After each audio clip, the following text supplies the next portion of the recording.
Hey, it's Cassie from Curry Honda in Chicopee. You're listening to the Bax And Nagle podcast on Rock 102. Come see us at Curry Honda for the best selection of new and pre-owned vehicles. Experience the best at Curry Honda. Thanks for listening.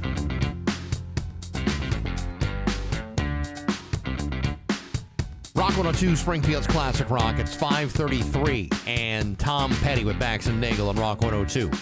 Partly smoky with a chance of, embers. Chance of emphysema. All that good stuff that's coming along. Low birth weight. Yeah, very low. It says sunny with a high of 88, but I think with this cloud cover thing, it's not going to be as sunny as it should be. High of 88, 67. 6-7 in downtown Springfield. Hell of a show today. Not only open lines, but open lines at a brand new time. An open line Thursday at 7 o'clock today. What? I know. Well, we'll see what other gremlins are awake that early. Yes, we will. I mean, some of them are fed after midnight. I mean, it's one thing to move open lines to Thursday at 8. We'll see what kind of bottom feeders we get for 7. Well, hopefully it's a little bit more intelligent group, I would imagine. Yeah, I don't know about that. But, Also, but the reason why we're doing it at 7 is because we got a guest today at 8 o'clock. Yeah, comedian Mike Hanley, who's going to be at the Agawam Cinemas this Friday night. If you've never seen him, he's a very funny comedian, and we'll talk to him after 8 o'clock this morning. There's that and a hell of a lot more. Bax and Nagle on Rock 102. Rock 102, Springfield's Classic Rock. It's 5:51.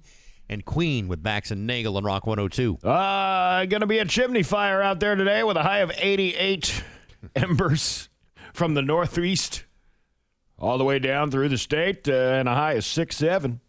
It's a good day to not breathe. Yeah, it is 6-7 in downtown Springfield. Hollywood Trash is brought to you by Western Mass Masons. Call them for all your foundation and chimney needs.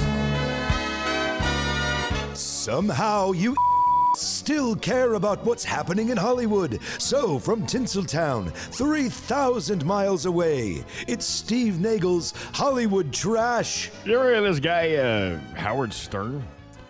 I'm not really aware of his work. Apparently, he has reportedly laid off about a dozen staffers from his Sirius XM show.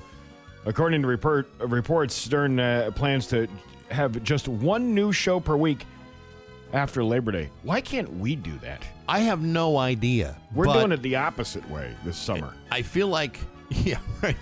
We're knocking off one day a week. Yeah. When it really should be like one fresh show every 7 days. Yeah. We could do that. We absolutely could. The rest, and really pack a punch too. I'm all for this type of behavior.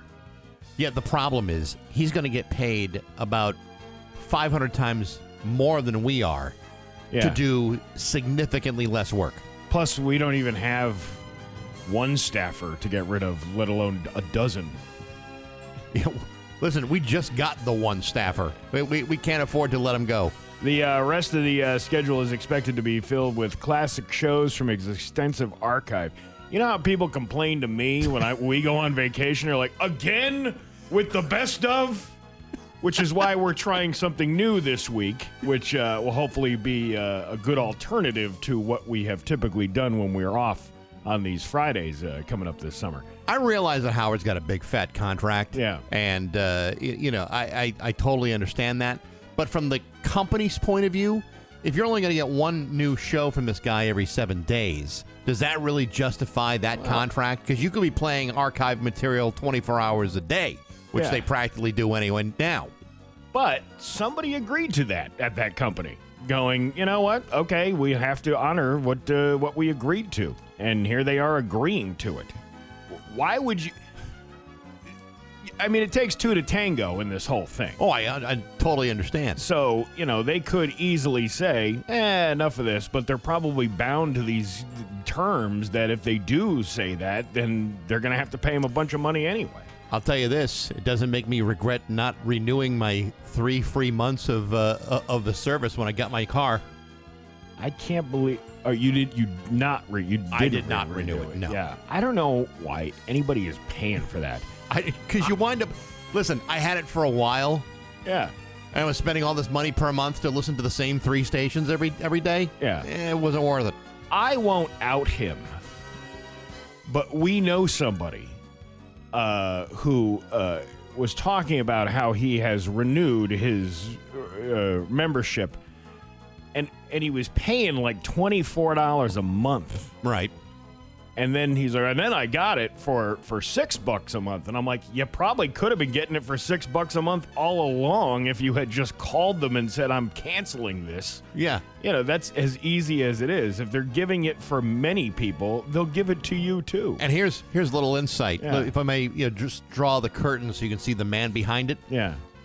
When they're lowering the price down to $6 a month, it's because nobody else wants to pay the full price anymore because it's not as good as they thought. Yeah, well, it's like the guy with the gutter guards coming over my house starting at $5,000 and then getting down to $2,100, which was less than half of the price that was originally offered to me, making me say, well, how much are these things? And you look it up on Home Depot, they're about $200 you could do your whole house for Exactly yourself. right. So, either way. Let's see. New movie will tell the story behind Rocky. Can you imagine that? Amazon MGM has released the first trailer for I Play Rocky, a movie about Sly Stallone's struggle to make Rocky. Anthony Ippolito stars as a young Stallone, with Stephen James portraying Carl Weathers. The film follows Stallone's fight to star in his own screenplay despite pressure to sell it to somebody else. Rocky won Best Picture at the Oscars in 1977 and launched one of Hollywood's most successful franchises. I Play Rocky is directed by Peter Farrelly. So, All right. well, Peter Farrelly's got some We've got some clout. stuff out there. The Batman sequel has been delayed again. Well, that just ruined my day. Well, I'm guessing I'm going to have to go back and watch the other 35 Batman films just to satisfy my itch. Yeah, how many of them are there now? I have no idea. Between all of the one, Val Kilmer, George Clooney, Christian Bale, the Michael Michael Keaton. Keaton. Yeah, there's a lot of them. It's almost enough. When really Adam West is the only one that mattered. The movie is now scheduled to hit theaters on February 18th, 2028. I'm busy that day. 2028? You've already got that down? I got emergency surgery scheduled. He says the extra time will allow for additional post-production work. Wow, that's a lot of post-production work. You're chomping at the bit for that one. Let's see. Hal Williams, known for his roles in TV shows like Sanford and Son, and the Waltons, has passed away at the age of 91. 91. Yeah. Makes you think. I wonder if he heard his father saying, You're getting the big one. I don't know. He's not. He didn't play those roles. Elizabeth, he's coming. And Esther will be waiting for him at the pearly gates. He began his acting career in his 30s after moving to L.A. and appeared in various TV shows and films over the years. Williams was known for his role as Officer Smitty Smith on Sanford and Son, and his Lester Jenkins on the sitcom 227. I love 227. Yeah, that was a great one. He leaves behind a legacy of memorable performances and a dedication to his craft that spanned decades. So, well, is that the third one? We had No. I mean, I think this is resets a new third. Oh, so I believe. So we're looking for two more this weekend. Cross your fingers. Well, hey, we gotta have something to talk about with Hollywood Trash on Mondays. Listen, as long as the triumvirate doesn't include you or I think we're okay. Let's hope it doesn't. Yes. Seriously. Let's see what Kim Kardashian is up to. She recently dropped a big batch of snaps from her 4th of July holiday, enjoying time at the lake with her family and her boyfriend, Lewis Hamilton. Really? Well, she must have had something to say. Oh, my God. The last time I showed everyone this much snap was when Ray J parked his meat mushroom in the womb chute in that sex tape you can purchase on YouPorn for $39.95. Caitlin? Well, I never got that done and dirty with your mother, Chris Kim, but I once left a splash in the gash. I spurted some spunky in the monkey. Oh, my God. What are you trying to say? I even dropped a load in the Chobani and the Nani. Oh, my God. What I'm trying to say is I drained a ball till her sniz flaps were foamier than Cujo eating Alka-Seltzer. Plop, plop. Fizz, fizz. Fizz. Oh, what a relief it is. I actually can't think of a better description than Cujo eating Alka-Seltzer. Nobody's seen Cooter that greasy since the Duke boys dropped the General Lee off for an oil change at Jiffy Lube. Oh, God. I need a 3-day weekend. I didn't know Cooter worked at Jiffy Lube. I thought he was more of a Valvoline guy. No, I don't know. And that is your Hollywood trash on Rock 102. Ugh. The following takes place between 6 a.m. and 7 a.m. And now, Bax's View from the Couch. Brought to you by Rocky's Ace Hardware, your grilling destination. Weber, Big Green Egg, Uni Pizza Ovens, and Traeger Woodfire Grills. Hey, good morning, sports fans. How the heck are you? Folks, I don't know what happened to me. 1 minute, I'm perfectly happy being an ignorant American, ignoring the world and the people around it. Been spending my entire life blissfully dismissing other countries and other cultures and all the stupid stuff they do. The next minute, I'm screaming for joy over Argentina's stunning 2-1 come-from-behind victory over England yesterday in the World Cup semifinals. What happened to me? Who the hell am I? What happened to the lovable, closed-minded, full-blooded American that I used to be just 2 days ago? Yeah, that's right. Despite my indignant protest and staunchly defiant refusals to fall into the trappings of international soccer, I've suddenly found myself becoming a fan of the World Cup. Now, I know what you're saying. You're saying, come on, Baxy, you too? Well, yes, it got me. I tried everything. Social distancing, sheltering in place, even considered buying some N95 surgical masks just so I wouldn't be recognized in public. Unfortunately, I'm officially tested positive for World Cup fever, and sadly, I have 3 days left of this incubation period before Argentina faces Spain and New Jersey this weekend. Oh, I tried to avoid it. I tried not to infect other people, but once it's got its nasty little hooks into me, that was it. Started to come down with such symptoms as caring, yelling at the TV, arguing offside penalties, and questioning basic soccer strategy at an elevated level of which I am barely qualified to talk about. And yet, here I am, totally jacked up about Enzo Fernandez and Lautaro Martinez scoring 2 goals late in the game to beat England for another chance at a World Cup title. Things have gotten so out of whack, I've even considered buying a Lionel Messi jersey. That wasn't until I saw the $180 price tag. That's the point when I realized that something is seriously wrong with me and that I might be infectious. So if you see me out between now and Sunday afternoon at 3 o'clock, you might want to back up at least 6 feet because I don't want to get you sick too. But hey, enough of my yapping. Sports brought to you by Rocky's Ace Hardware. Getting a new grill? When you're tired of reading all the all-know-nothing nonsense online, go to the Agawam Rockies and talk to Don. There's a grill master at every Rocky store, and at Agawam, Don's the person to see. The grill mistress, you could say. Good people, rock-solid service at every Rocky's Ace Hardware. I'm Bax. That's my view from the couch. I bought it brand new and played the living bejesus out of it. Very cool. Yeah, my very first one. But do you remember like the first one that was gifted to you that you're like, I love this album so much when I was a kid? Like something your parents gave to you or something. It's hard to recount for sure. I think the first one my parents gave me Sgt. Pepper. Okay. All right. And I think that would have been it.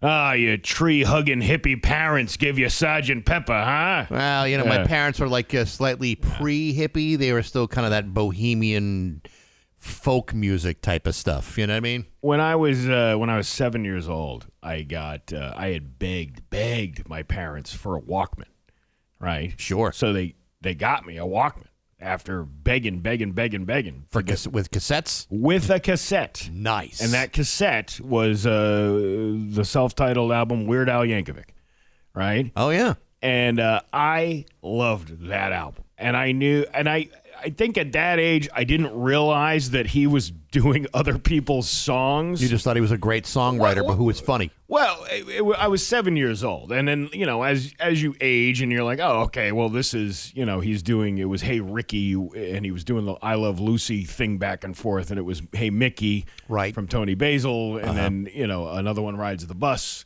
Classic. From Queen, My Bologna, which was My Sharona. Mm-hmm. And I have followed his his releases throughout the years. And I have always thought he is a very talented guy, like an extremely talented guy. Yes, he sings other people's music, but he can write an entire song parody. It's unlike, certain radio people who would put together like a clip. You probably think of it in your head too, like, oh, I'm doing a parody in my head. Oh yeah, but I'm only doing one verse. You didn't rewrite the entire song. No, You're just like. But I also have this filter which says I'm writing a song in my head. I'm doing like a parody in my head, but I would never bore people enough to produce it publicly. Right. You know what I mean? Well, because you don't have the chops like Weird Al Yankovic does, right? Or somebody else for that matter. So I've been, in my when I was in college radio years, the Running with Scissors album came out where he did the whole Star Wars Don McLean parody and and the Amish Paradise years earlier and all of that stuff. I've been following it. I like really love this guy. I have tried to see him many times. Right. And it's always something that comes up. The last time I had a chance to go see him, he was going to be at the Calvin Theater back in 2016. I remember that. And I had it all lined up with the guy that we knew that worked there, and I was going to be able to go backstage and meet this guy. Shut up. Yeah, and we've had an interview with him, probably 3 or 4 years ago, I think, you and I did. Yeah. And I was telling this story about how much I was enamored by him and, all You this totally stuff. fanboyed the guy. So I've never really gotten a chance to see him. However, yesterday, my sister, who tithes her money with Mohegan Sun to support the tribal gods. Of course. Right. She had told me about this like a little while ago, but then I'm like, there's no way I can do this. But yesterday she goes, hey, listen, we don't have to meet up to get the tickets. I'm getting these free tickets. Do you want them for last night? And I said, yeah. So she got the tickets. I took my lady friend, and we went down to Mohegan last night, and we saw Weird Al Yankovic. And it was awesome. The seats were awesome. They were, I guess she's playing a lot of slots down there, I'll tell you that. Maybe she might want to involve herself in some sort of program. Well, at least somebody took our mother's traits. Although she's not getting the free buffet from the Knights of Columbus bus. So we went down there and it was a great show. Puddle's Pity Party. Oh, he opened? Was the opener. Oh my God, that's awesome. And I didn't. It took me a while to remember who this guy was, and then my special lady friend said, that's what I'm going to call him. Yeah, okay. Big Lebowski. She says, this guy was on America's Got Talent, years ago, and, here he is. And I'm like, okay, I do remember seeing this guy. Very entertaining. He's awesome. He is awesome, and he's got a set of pipes on him, too. Oh, he's got a hell of a voice. Fitzy was there last night, too. At the Weird Al show? Yeah, he posted a picture. I think he went with his kid. Oh, man. Or kids. I wish I had met up with him. Yeah. And then we could have traded jabs. Oh, that would have been a lot of fun. But anyway, so he comes out. I thought this was like the coolest thing for me. I'm a nerd. I'm a Weird Al nerd. I like the music. I like what he does. And he came out and he did all of the classics and he did all the new stuff and he did all his original stuff and it was a damn good time. It was a really good time. You know, I always liked that he did. What? Polkas on 45. That was. I freaking love that. So he just did one. It was one with. God, I can't remember her name. She's a kid. Well, she's not a kid anymore. She's becoming an adult. She's got the bug eyes, and she's the bad guy. I'm the bad guy. What is her name? I don't know. Sing a little bit for me. I can't remember the name. How does it go? It goes bad guy. I think Matthew knows. Billie Eilish. Billie Eilish. Eilish. Billie Eilish. Thank you, Matthew. Thank you, Matthew. Was he trying to text that to us? Because I can't pay attention to all these I don't think he screens. could type fast enough, so maybe not. Yeah, so he does that. He does this whole thing, and then he dressed up like Kurt Cobain and did the whole.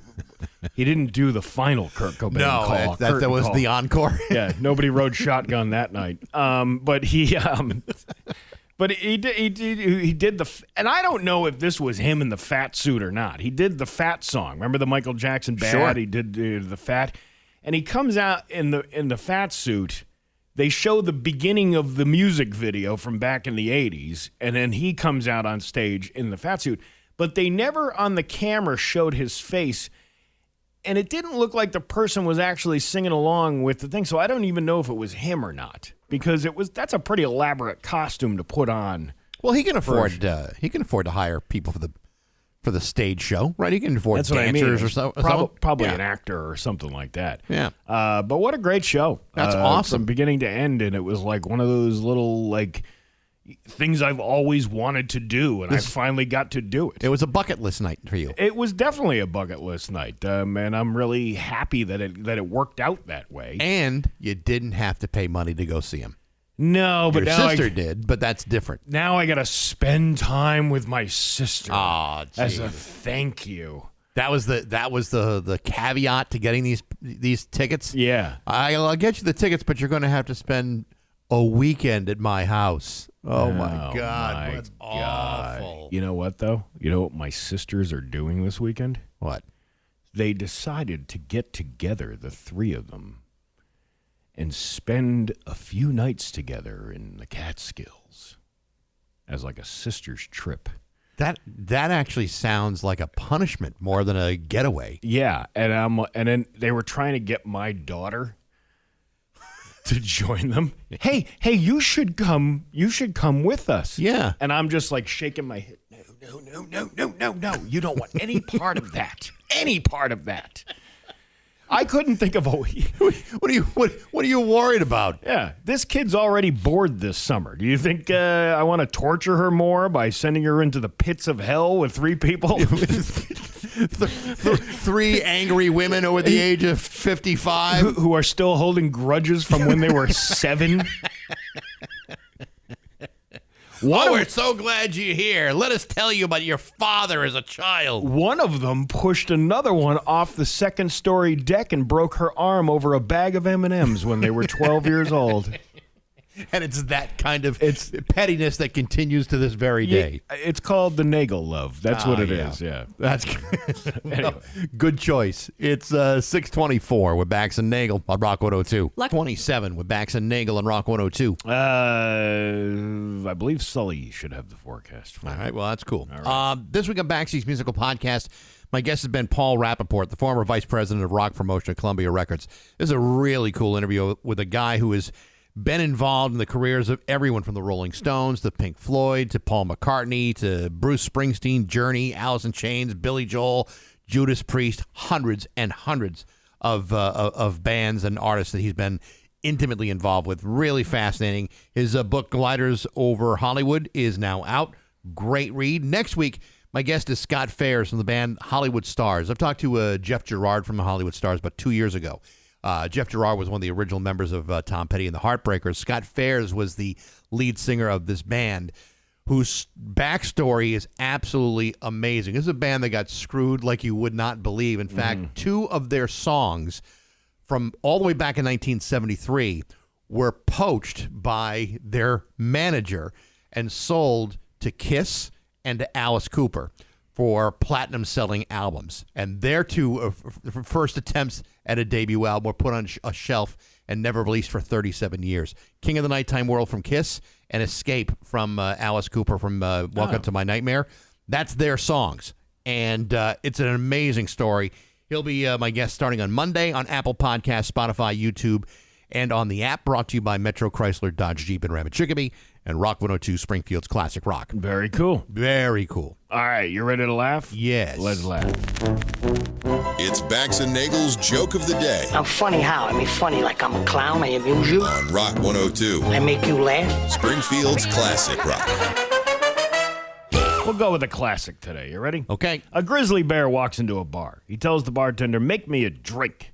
And the bartender says, "I'm sorry, I can't serve animals in here. You're going to have to leave." And the bear walks up to an old man sitting at the bar and bites his head clean off. Wow. And the bear says, "Get me a drink or else I'll do it again." And trying to calm things down, a big burly guy sitting in the corner of the bar walks up and tells the bear, "If you don't leave, I'm going to have to kick your ass. Just walk away and we're all good." The bear looks at the man, suddenly chomps down, biting his head clean off. And again, the bear says, "Get me a drink or I'll do it again." And seeing this a rough older woman with a raspy smoker's voice, she storms up to the bear and she starts yelling at him. "You aren't supposed to be here. I'm going to call the cops on you, and then they'll come haul your ass to jail. Probably put you down, too." The bear looks at the woman with anger and snaps down, takes her head clean off. And again, the bear says, "Get me a drink, or else, what's going on? I don't feel good." And he starts to slump over, and the bartender says calmly, "Well, it seems like you're about to pass out. You see, that was the bar bitch you ate." Get it? Like barbiturate? He's a sleeping pill. He got Bill Cosby'd is what happened to him. All right. Yeah. Bax and Nagle in the morning on Rock 102. 634. Bax and Nagle on Rock 102. It's time for news brought to you by Aquapump, an expert in all water supply systems from the well to the pump and into the house. Here's local radio icon Steve Nagle. Thanks, Bax. An air quality alert has been issued for Massachusetts due to smoke from Canadian wildfires. The Massachusetts Department of Environmental Protection, or DEEP. Yeah. Wasn't that the hair gel back in the day? I thought he was the guy on 21 Jump Street. No, that's Johnny Depp. Are you sure? Yeah. Has issued a statewide alert for air particles that exceed levels considered unhealthy for sensitive groups. Could you smell the smoke yesterday? Like, you could faintly smell, like, the smoke in the air. This thing is, like, what, 1,200 miles away? I could smell it when I walked out of here yesterday. It was like, because, in the morning, it looked a little hazy, a little, discolored a little bit. But, yeah, I was amazed by how many people online were saying, "Hey, is East Longmeadow on fire?" Like, people didn't know. Like, people legitimately had no idea that these forest fires were out there and infiltrating our airspace. I got to tell you, I knew what it was right away the other day when I was driving home. There was no forewarning of this at all. I didn't see any, news report about this until I saw it myself, and then I Googled it, and it was like the news was only like an hour old, going, "Hey, smoke blankets the area," and I'm like, why are we not? Was it last year or the year before that this had happened? Yeah, and same thing. This had this the sky, the air had this weird color to it. You could smell it. I mean, I don't know if anyone's aware of where Canada is on the globe, but it's not really all that close to us. Well, it's a few miles away, especially where this wildfire is happening. Yes. It's not just happening north of us. It's happening. I think it's northwest Iowa or something like that, right? Yeah. So that's pretty good distance. But that's how bad these fires are. Is that it's pushing the smoke this far. It is a lot clearer today. I can look out there. I can see the sunlight shining on the trees. At least this morning. Yesterday it was like that. Son of Tatooine, the two suns, or whatever, the whatever. Very much, very like when you see, video footage of the surface of Mars. That's kind of what it felt like. Yeah, but the good thing is it's moving out of the area a little bit. Sensitive groups, whatever. We all know that people are sensitive to this stuff, especially if you have immunocompromised or whatever. Marketing Director Brian Bowler for Rocky's Ace Hardware offers advice on internal air quality, noting that many customers seek solution for wildfire smoke every summer.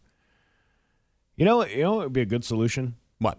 This would have been a perfect opportunity for Rockies to go, this is where you come down and get your Traeger grill, because you can't really tell the difference of what's smoking in the air. Yeah, I mean, I suppose you want to. That would have been a decent idea. But on the other hand, you don't need to have. You can have a Traeger or a Weber or any number of their grill setups. Yeah. Free delivery and assembly for any grill over $400. Good people, rock solid service at every Rocky's Ace Hardware. That is something else, is the putting it together. Who wants to put it? Let them do it. Let a qualified professional with their own set of tools do it. Indicated there is an increased confidence that another plume of smoke will push through today. They also stated that the current plume of smoke is expected to shift southward through the evening tonight, which was last night. So we're going to get another one of these cloud covers. Yeah. Probably later today. Well, the fires aren't out, so you can expect this may go on for. This could go on for months. Could be, theoretically. I think it did the first time. The only saving grace is, we had the 2 hot days. That actually prevented it from being over 110 heat index because the sun was covered up. You're right about that. So we got lucky. Thank goodness you couldn't breathe this air. That's right. What else is going on in Springfield here? Let's see. South Hadley. Oh, yeah, South Hadley police. A suspect has been arrested following reports of a breaking and entering in South Hadley on Wednesday night. The South Hadley Police Department stated just before 8 p.m. on social media that officers were searching the neighborhoods of Morgan Street, East Street, Sharon Terrace for a suspect in connection with a break-in. The suspect was described as a black man wearing tan shirt, shorts, sandals, white socks, and a bandage. What kind of bandage? Like a Band-Aid or? A Band-Aid, or was he singing the song, I am stuck on Band-Aid brand because Band-Aid stuck on me? Shortly after, police said in an update that the suspect had been detained. The individual's identity and charges have not been shared at this time. You see, we'll talk about that in a minute. The people freaking out over the Springfield crossing being sold. And the more I'm reading this, it's a real estate transaction. Somebody took a property, demolished the thing, put up a new building, and now they're flipping it and going, here's what we did. That's kind of what I figured the other day when we were talking about it. It's like, there would be no other logical reason to sell it other than to turn a profit. Which is what real estate is. Yeah. And, the timing of it is kind of, interesting since Target hasn't officially opened yet. And that's why we were talking about what they're going to do with the Sears, because any transaction, I believe they're trying to get the old Sears Auto Center and the Sears property included in this. But for whatever reason, Sears still owns those properties. But I'm a little short on cash, so I will not be in the bidding for the Springfield crossing. As much as I would love to own a Hobby Lobby, a BJ's, and a Target. Hey, you're still trying to get that membership to Great Horse. You think they're going to get some guy who's not even a member of Great Horse try to put a bid on the Springfield crossing? I'm starting to think that may not happen. That my bid for a lifetime complimentary membership to Great Horse may not actually happen. Wait, why would you want to live that lifestyle? Well, Steve, first of all, the golf course is spectacular. Secondly, it's very close to my house. It's the closest golf course to where I live. I mean, Wilbraham Country Club, not that far away, and not that I got a problem with it, but Fenway golf is right down the street. Yeah, I understand that, but but you're comparing, Slim Jims to prime rib. You know what I'm saying? And what's wrong with that? Well, it's a nice course. I think it would be nice to be a little bit more bougie from time to time. I live a very non-bougie lifestyle. It'd be kind of nice to dip my toe into that periodically. Which is why you shouldn't be thinking about. You got to lower your standards and raise your expectations for something that's not as grand as a Great Horse. I think when you beg for a complimentary lifetime membership, you've already set the bar quite low. When you're begging for one. Yeah, right. I mean, if I'm going to go and say, well, here's a check for $10 million, I never want to be charged for anything to belong here ever again, but I should have unfettered access to all the facilities. That's different than what I'm asking for. Yeah. I'm asking for a total free lunch. You don't have that kind of purse to afford the membership, which is why you are begging. Yes, I don't have purse. I'd like to think I have some pull, but apparently not with the folks over there at Great Horse. And they're like, we don't want somebody with your coin purse coming up here. I'm starting to think.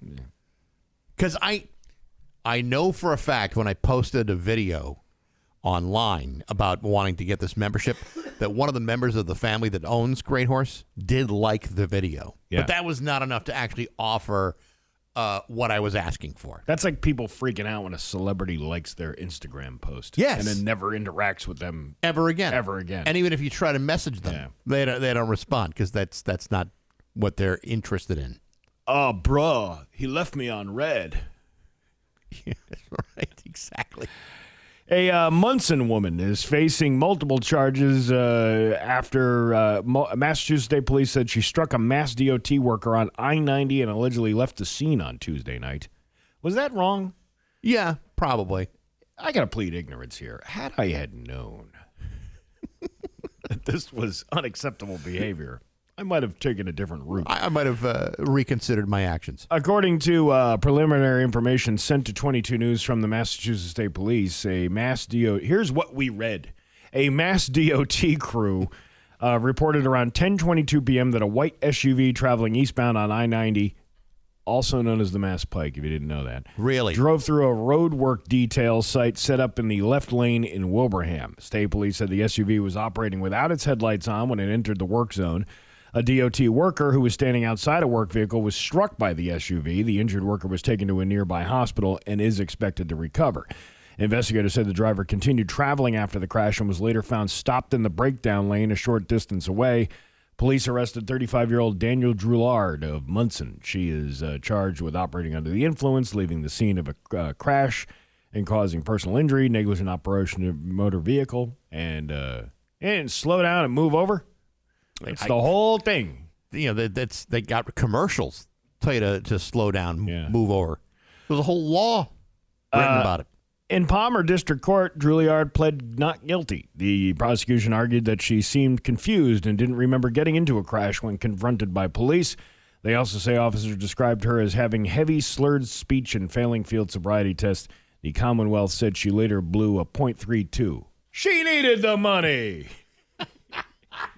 I don't know what that means. .32. I have no idea. In the breathalyzer test. So, when in Munson, it's like when in Rome. You know? Right.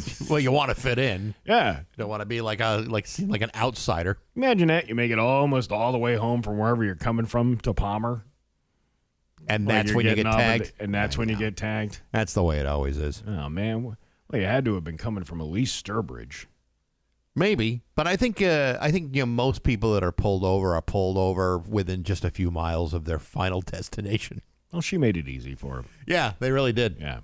Your Pioneer Valley forecast today is going to be a mix of sun and clouds with a high of 88. It is 6-7 in downtown Springfield. I'm Steve Nagle, and that's the news on Rock 102. Oh, yeah. It's 6:54 in the Beatles with Bax and Nagle on Rock 102. It is going to be, actually, the smoke is clearing for now. We'll see another big plume of it coming in later on today, but then it should be cleared out by tomorrow. Going to be nice and warm today with a high of 88. Tomorrow, sunny with a high of 83. It is 69 giggity in downtown Springfield. The Wing Thing's coming back on Saturday, August 22nd at the Young Building at the Eastern States Exposition Ground, brought to you by Aqua Pump and Dave Miner Exterior Home Improvements. Early bird tickets are on sale now, but you got to buy them before July 20th, which, if you're looking at the calendar, is 4 days away from today.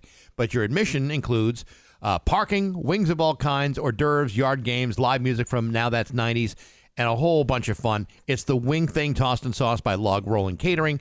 Saturday the 22nd in the Young Building at the Eastern States Exposition from Rock 102 Springfield's Classic Rock. I believe it's Hors d'Orves. No, it's hors d'oeuvres. All right. Well, potato. We'll go that way. Open Line Thursday is coming up just after 7 o'clock. We have a guest at 8 o'clock, Mike Hanley, comedian, going to be in Agawam at the cinemas tomorrow night. But Open Line's happening in minutes. For those of you who have never experienced Open Line Thursday at 7 o'clock in the morning, here are the rules. No foul language, no hate speech, try not to act like a dink, and get to your point in 30 seconds or less. If we can do that, then we will all have a pleasant Open Line Thursday experience. We will all have a Merry Christmas. Yes. You know, you and I have had debates over the years of certain things, particularly when it comes to like teenagers. And the last thing I think we kind of butted heads over was the 16-year-olds being able to vote. Okay. And I was like, it doesn't matter to me, you know, what's the difference? And then you're like, well, why you don't, because you don't think they're mature enough. I don't think, you don't think they have enough life experience, whatever the case may be. What about 16-year-olds having cigarettes? What do you think about that? Well, you see, I'm in a weird position here because when I was in high school, we had a smoking area in the high school. Okay. But I'm talking about now, though. Now, Yeah. I mean, I don't necessarily think it's a great idea. Smoking's not good for you anyway, and it's a tough habit to start early and then break. It's not the healthiest thing. What about alcohol? Alcohol, same thing. Yeah. The human brain not fully mature at 15, 16 years old. Yeah. And it's much better to be a functioning alcoholic over the age of 25. Yeah, and you can't rent a car until you're 25 years old. That's also true. All that stuff, right? Yes. So with all these things that we're not allowing the youth to do, yeah, we will, however, give them a permit to drive a 2,000-pound weapon down the street. Why is that?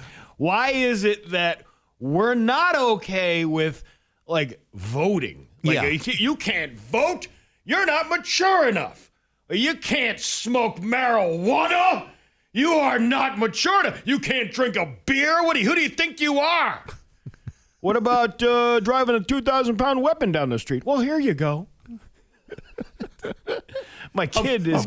Of which you'll be paying the insurance for because there's no way your kid can afford to pay that kind of money for a car insurance. And my kid is going tomorrow to get her learner's permit. Ah, big day. It's a big, big day. Yeah. And then she's like, well, can I drive home afterwards? And I'm like, maybe I'll drive like halfway home till we get out to the middle of nowhere. So the only thing that you could possibly hit would be maybe a cow or something that's uninsured. A deer, something right. like that. Yes. Some kind of wildlife. But I think it is very funny how we have restrict these kids from doing all this stuff because we know what's best for them. Yet here at 16 years old, you can operate a piece of machinery that could kill somebody in 2 miles an hour. I don't know of a single parent that saw their kid get their driver's license at 16 that didn't think in their head somewhere way back there, this can't be good.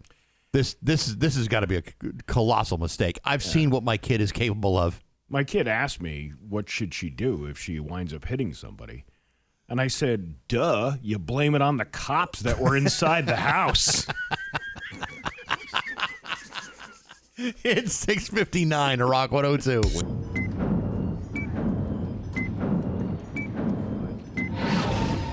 The following takes place between 7 a.m. and 8 a.m. And now, Bax's View from the Couch. Brought to you by Rocky's Ace Hardware, your grilling destination. Weber, Big Green Egg, Uni Pizza Ovens, and Traeger Woodfire Grills. Hey, good morning, sports fans. How the heck are you? Well, folks, now the All-Star break is finally over and a long-forgotten memory. It's time to resume that delicate, tender obsession about the Boston Red Sox and their 9-game winning streak. Now, I think we're all quite aware the Red Sox have not lost a game since July 1st when they got smoked by the Washington Nationals by a lopsided score of 10-2.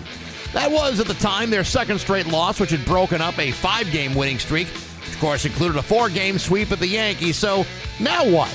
Well, it's like this. Tomorrow afternoon, the Red Sox open up a doubleheader at home against Tampa. The Rays happen to be the first-place team in the American League East. Had this been the Red Sox of May or June, one could easily assume the Red Sox might be looking at a cataclysmic disaster, one that might force the Red Sox into a deeper hole of despair, far away from contention with one of the worst records in baseball. Today, you might look at this upcoming homestand with something known as optimism. Now, I don't know how many of you are aware of this, but optimism is defined as the hopefulness and confidence about the future or successful outcome of something. Yeah, I had never heard of it either. But apparently this optimism business is a real thing that many teams and their fans around baseball occasionally stumble across during the regular season. And in some cases, this optimism can sometimes extend into the postseason as well. I know many of you Red Sox fans have never experienced something like this, but apparently it can happen. Me personally, I have flashes of optimism from time to time. For example, back in June, I was quite optimistic that the Red Sox would continue to lose. Today, I have a slightly different form of optimism, one in which I'm not totally convinced that losing will happen. Of course, eventually it will, and I can live with that as long as it's followed by more winning. Otherwise, this newly found optimism is never going to stick. So until tomorrow's doubleheader kicks off at 1:35, I guess we'll just have to be patient and wait it out. But hey, enough of my yapping. Sports brought to you by Rocky's Ace Hardware. You a card collector? You need to get the Rocky's all sports trading cards, 50% off while they last. Baseball, football, hockey, you name it. Sports trading cards, half price at your neighborhood Rocky's Ace Hardware. I'm Bax. That's my view from the couch. Rock 102, Springfield's Classic Rock at 7:13. Led Zeppelin with Bax and Nagle on Rock 102. It's going to be a mix of sun and clouds today with a high of 88. It is 69 giggity in downtown Springfield. And now, live from the Aaron Moran Studios in East Longmeadow, Massachusetts, it's Open Line Thursday. We're a little off on that one. That's all right. He kind of goes on a little bit on that one. 293-1021. That's the number for Open Line Thursday, a early bird edition, you could say. Let's review the rules for those of you who've never heard of this before. No foul language, no hate speech. Try not to act like a dink and get to your point in 30 seconds or less. It's very simple. It is very simple. If we can do this, we can all enjoy a wonderful open line experience. All right. We'll see what happens. Let's hit the phones and see what we got here. Rock 102, good morning. Who's this? Yeah, this is Eric, the retired guy. Hey, Eric, what's up? Hey, Steve, I don't know if you know this, but there's something happening at the shortstop tonight. Have you heard about this? A $20 dinner and a comedy show? I have heard about that. Matter of fact, I will be there for that. Chicken Cacciatore is the headline. And Dan Garrett. I thought that was the co-headliner, I thought, yesterday. Yeah. We get the Dan Guerin, the guy who's, tours all over the country and, has a big following in New England. But, Chicken Cacciatore and rice is the real headline. That's the reason you go. You can't go wrong with that. No, you can't. But I'm running out of time, though. But I got to say, if you get an opportunity to have, like, Rocky's Ace Hardware put your grill together, go ahead and do it. It took me like 2 nights after work to put together a little hibachi. Yeah, it's God. It's a brutal experience. It's much better to have a qualified professional do it for you. You know what? Go ahead. I'm going to interrupt you, Eric. I agree with you about having people put things together. Remember those gazebos? Yeah. I was approached by a couple many years ago when I bought a gazebo saying, "Hey, does anyone want to put this thing together?" And they said, "We do this for BJ's." And then I like, man. you mean you put them together for the store? If you've ever tackled that project, you know that's a small price to pay. Well, because I said I wasn't willing. I'm not giving a BJ to put a barzebo or a gazebo together. Well, they're talking about the store. Okay. Yeah, All right, Eric. I know. I got you. Thanks for the call. Okay. The Hawkman is on the phone. Morning, Hawkman. How are you? I'm doing awesome, guys. How you guys doing? Very good. What's on your mind? I just want to thank Mr. Nagle for letting me do 9 minutes on comedy last Thursday. 9 minutes? 9? Well, we need to come up with like a bro code. When 5 minutes is up, start tapping me on top of the head, the microphone. I was punching you in the legs. You didn't feel that? No. Well, which leg were you punching me in? Both of them. He was doing that dirty, rotten scoundrels thing with the whip. No, but I hope everyone had a good time, and maybe in the future I'll do more. Oh, you did a great job, Hogman. Did I really? You did. I told you, if someone laughed at your jokes besides your mom, it was a good night. Well, speaking of that, I want to give a big shout out to Mike the One Guy and my good buddy Billy the Trash Man for laughing at them. So All right. Okay, Well, there you Hawkman. Well, thank you very much. Enjoy your weekend. He's okay? naming the rest of the crew. Billy the Trash Man, Mike the Lawn Guy. Got everybody. And Vince the Plumber. But right out loud. Rock 102. Good morning, Vince. How are you? Hey, good morning, guys. Good morning. You know, this new screening calls thing, what's that about? Well, sometimes you're going to find this hard to imagine. Sometimes it's good to know who's calling so that we don't have to talk to that person. Ah, I like it. Okay, you good. may You not like it now. you like it now. You may not always like it in the future. So I got to be really nice to Matt then. I gotta get to know Matt and introduce myself more often and get him some buddy up with him. Get him some freebies from Eddie's package. A couple of T-shirts, hats. You know what? I bet I can get him some shirts, some stickers, some hats. What's his size? We'll figure it out. A couple of Trulies. Well, boys, I just wanted to say happy Thursday to you guys, and you guys are always doing a great job out there. My fellow plumbers out there are always doing a great job, and just have a great weekend. All right, Vince. Thanks, Vince. Thank you very much. Okay, this is Todd. Good morning, Todd. How you doing? Good. How are you guys doing? Fantastic. What's on your mind? Hey, I want to give out a shout-out to the one and only Mr. Matthew James for doing a wonderful job last week while you guys were on vacation. And I'm so proud of this guy. He's like our brother from another mother. We go back some years, and I'm just proud of him. I want to say congratulations and thank you, man. Todd, is he paying you to say this? Say.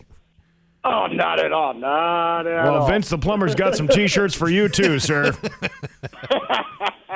All right, guys, have a good one. All right, you bet. This is Andy in Westfield. How you doing, Andy? I'm doing well, guys. I have to put some ground rules into a simple point that I'm tired of people calling up and pissing and moaning about the government or the police or the FBI. If someone listens to your show and happens to click on to Steve doing his Finagle the Bagel and Kim Kardashian, you'd say, who are these people? Then you switch the channel and there's Bax saving thousands of people from starvation. You go, what is it? A Carmody, a Barney, Betty? Look at people, for one time only. The government is not a suspect description. I need a name. I need an age. I need a social security number comparably more than 10. Stop pissing all over the place like prime piranhas and focus on the PowerPoints. Thank you. I have no idea what that meant whatsoever. You know what? It all made so much sense that it's hard to imagine that he didn't write that down. Like that was almost sounded like a prepared statement. Well, I like prepared statements, but I just wish I could understand it. Rock 102. Good morning. Who's this? Hi, this is Michael from Hamden. What's up, Michael? Turn your radio down, Michael. Yeah, I just did. Is that better? Yeah, that's much better. All right, cool. Yeah, so I'm going to Bar Harbor, Maine next week. I don't know if you guys are actually in a couple of days. You guys have any recommendations or ever been up there before? I have never been to Bar Harbor, Maine before in my life. I was at Bar Harbor probably as a child, so I'm pretty sure everything that was open back in 1978 is no longer open in 2026. Probably not, no. But listen to you guys every day, and you do a great job. Hey, thank you, man. We appreciate it. All right, have a good day. You too. Okay, 293-1021. Maybe we'll take one or two more. Sure, why not? The lines are going so wide. swimmingly. Yeah, the lines are wide open. I think having somebody screen the calls is deterring some people from calling going, I can't do that stupid thing that I do. You know that thing when I scream out the name Mike Jones, even though that's not my real name, and these guys know who I am and my former employer? Yeah, that guy. All right. Well, see, then I guess that makes this successful. Well, I guess in a way it might just be. Well, we got. What are you doing this weekend? Well, Steve, I'm thinking about doing a little bit of outdoor work at the beach. Oh, look at you, outdoor work. At the beach. Going to go swim in that poo-infested water up there in New Hampshire? Listen, water displacement has moved all of those toxins out into the deeper parts of the ocean. I got nothing to worry about. Right over now. the border into Massachusetts. That's exactly right. What about you, Steve? What do you got? What's on the docket in the Nagle house? Oh, softball all weekend long, man. Fantastic. Yeah, gonna be. It's gonna be. Humdinger. Oh, my God, look at the time. Oh, my God. All right, a very successful open line Thursday early edition. I think the screening of the calls prevents people from calling. What are you? You nervous? You scared of Matthew James? Nothing to be afraid of. I think most of you can take him. Listen, it's going to be all right. You're going to get through this. You're going to be able to come up with... Now it'll be an encouragement for you to come up with an actual thought. There you go. There you go. It's 7:22 with Bax and Nagle on Rock 102. Sully's got the full forecast for you. Pat Kelly and the Road Crew are going to be at Free Music Friday tomorrow night from 7 to 9 at the Plaza at MGM Springfield. Going to be a great night for it. Simply the Best is the band, the Women Who Rock the 80s, will take the stage around 7:30. Enjoy free live outdoor music all summer long, featuring great local bands. Quench your thirst with refreshing frosty cold beverages at the Plaza Bar, including craft beer from White Lion, delicious bites from various local food trucks. It's Free Music Friday tomorrow night at MGM with Pat and the Road Crew. From Rock 102, Springfield's Classic Rock. All right. All right. Yeah. Let's see. Coming up after 8 o'clock, comedian Mike Hanley, who will be performing at the Agawam Cinemas this Friday night, which is a great place to see a show. The room in there, it's not like your typical seating arrangement. You know, there's rows of seats, but then there's a big table in front of you. You have plenty of place to put your snacks and your drinks nice. and all that stuff. Awesome. It's pretty neat. So that's... And Hanley is really funny. I mean, he's really, really good on stage. He's one of those guys who is talking to him normally, he's very low-key. But then when he gets on stage, it's like animation come to life, like a cartoon. It's very, very funny. A lot of energy, and he'll be joining us after 8 o'clock this morning, so that'll be a lot of fun. Good times. What else? Anything else? There's a $20 dinner at a comedy show tonight. That is tonight. Yeah, Dan Guerin, another funny comedian. He's going to be closing out the show over at the Shortstop tonight, and get great raffle prizes and all that good stuff that go on. Not to bring the conversation down, but earlier this morning, I think during Hollywood Trash, we were talking about how celebrity deaths come in threes. Oh no! Dave Kendall, the original host of 120 Minutes on MTV, has died. I don't know why or how or what it was, but he was the host of the original 120 Minutes on MTV. Well, if you think about it, isn't Kurt Loder in his 70s? Kurt Loder is, Kurt Loder is probably close to 80. If you can believe that. Let me look that up. But I think, you always try to remember somebody the way they were. Yeah. And then when you think about them, passing away, which is, it's sad, but it's I didn't realize they were that old. I don't think Dave Kendall was that old. I think he's, in his 60s, definitely. But Kurt Loder is 81. Just turned 81 in May. That's crazy. That is crazy to think. I'm telling you, when you find out how old people are now. Yeah. Or you look at what people, how old they used to be in their prime. You see this on the all the time on memes and stuff. How old Carol O'Connor was. Yeah. And all the family. And what do you mean he was only 46 years old? Same with what was it? Alan Thicke on Growing Pains was 35 years old. He wasn't old enough to have teenagers like that. Well, but I mean, he would have had to have sired those children at the age of 14. Same with what's his name? Winslow on Family Matters. The cop dad. The one that was in Die Hard and all that stuff. His character, I don't know how old he was, but his character was only 38 or 39. But all those people, when you're a kid, they look so much older. It's a perception thing. It's now when you look, because you and I both have kids, anybody under the age of 25 looks like a child. Yeah. That's just the way it is. There was a certain age, and I don't know what it was, but because they just did a thing for Rockies. They're selling sports cards at half price off. Mm-hmm. Remember as a kid getting a package of baseball cards and how old those players seemed? Yeah. They all look like 50-year-old men. They were in their early 20s or your mid-20s. Was it a harder look back then, or was it just our perception of what age was? Well, I think part of their training was alcohol and cigarettes, and I think that may have played a part in maybe some premature aging. But that's always, to me, that has always freaked me out that these guys looked like they're my age, and I'm going to be 60 in September, and yet I'll look at the ages of people in their prime, like the guy that played Coach on Cheers, was younger than me now. That's crazy. I mean, he always looked like he was in his 80s Yes. back in the day. He was like 57 years old at the time. It's like, how is this possible? Well, it's perception, I guess. Is what Sure it is. We got news coming up next on Rock 102. Here's your Nagle on Rock 102. It's time for news brought to you by Freedom Credit Union. Freedom is yours. Here's local radio icon Steve Nagle. Thanks, Bax. A water main break has led to detours for drivers in Longmeadow. Oh, no.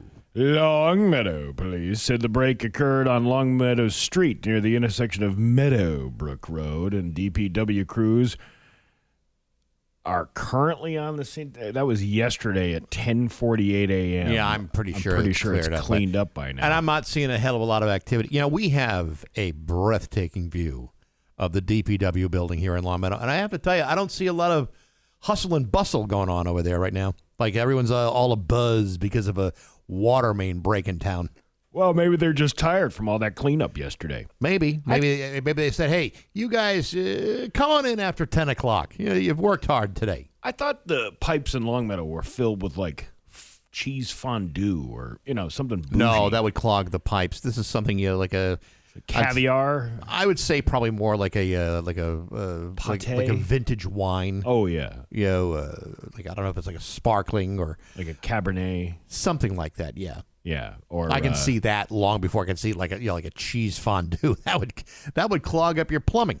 A peanut Grigiotte.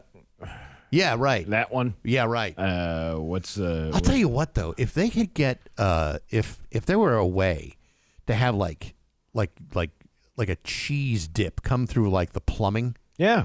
I'd be sitting in front of the toilet with some chips all day, just like nachos all freaking day. I would do that. Speaking of which, I saved this TikTok video that I watched yesterday, and I didn't.